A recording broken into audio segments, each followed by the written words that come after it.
एक तारीख होती. नवरा त्याचा पगार घेऊन सायंकाळी थकून घरी आला. बायको वाटच पाहत होती की कधी नवरा येईल. नवरा येताच बायकोनं त्याला गरम गरम चहा दिला आणि विचारलं, पगार आला असेल आज तुमचा? नवरा असत बोलला, हा, आणि या महिन्यात ओव्हर टाईमचा 12,000 रुपये बोनसही मिळालाय. बायकोच्या आनंदाचा काही ठिकाणा नव्हता. ती गोड आवाजात बोलली, काय मग या रविवारी आपण शॉपिंग करायला जायचं? नवरा बोलला, ठीक आहे, पण एका अटीवर. जर तू आठवड्यातून कमीत कमी एक वेळ माझ्या आईला फोनवर बोलून तिची चौकशी करशील तरच. बायको दबक्या आवाजात हो बोलली. नवऱ्याला फक्त एवढं पाहिजे होतं की त्याच्या आई आणि बायको मधला जो दुरावा आहे तो कमी व्हावा. बरोबर 2 मिनिटांनंतर नवऱ्याच्या फोनवर त्याच्या आईचा फोन आला. आई बोलली, कसा आहेस बाळा? मुलगा बोलला, मी ठीक आहे आई. आईनं सगळ्यांची चौकशी केली तर बायको इकडे तोंड फुगून मनात विचार करत होती की 1 तारीख आहे, आता पगार आलाय तर लगेच फोन करून पैसे मागवायचे असतील, पण यावेळी मी 1 रुपया पण देऊ देणार नाही.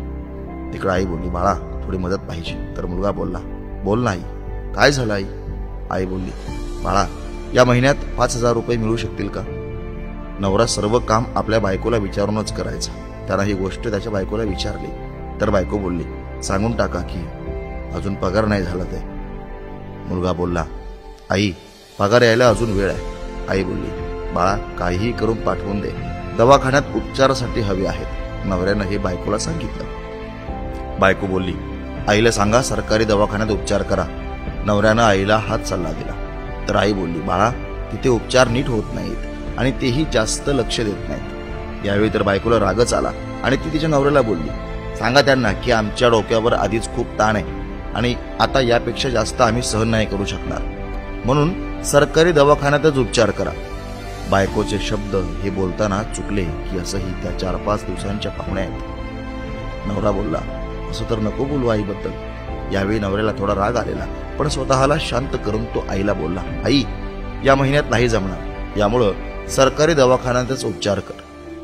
आई तिकडून भीक मागू लागली की बाळा कृपया करून 2,000 रुपये तरी दे. तर नवरा भरल्या डोळ्यांनी बायकोला बोलला, कमीत कमी 2,000 रुपये तरी देऊ दे. बायको रागात होती, पण कशी बशी ती राजी झाली आणि बोलली, ठीक आहे, सांगा त्यांना उद्या पाठवेल. तर इकडे नवरा बोलला, सासूबाई मी तुम्हाला उद्या 2,000 रुपये पाठवून देईल. नवऱ्याच्या तोंडून यावेळी आईच्या ऐवजी सासूबाई ऐकताच बायकोला चक्कर येऊ लागली, जीभ अडखळू लागली, घाम सुटला आणि तिनं नवऱ्याला विचारलं की काय, माझ्या आईचा फोन आलेला आहे? नवरा बोलला, हो तुझ्या आईचाच फोन आहे. मी तर तुझ्या आईलाही माझीच आई समजतो, पण तू कधी माझ्या आईला स्वतःच्या आईसारखं समजलंच नाही.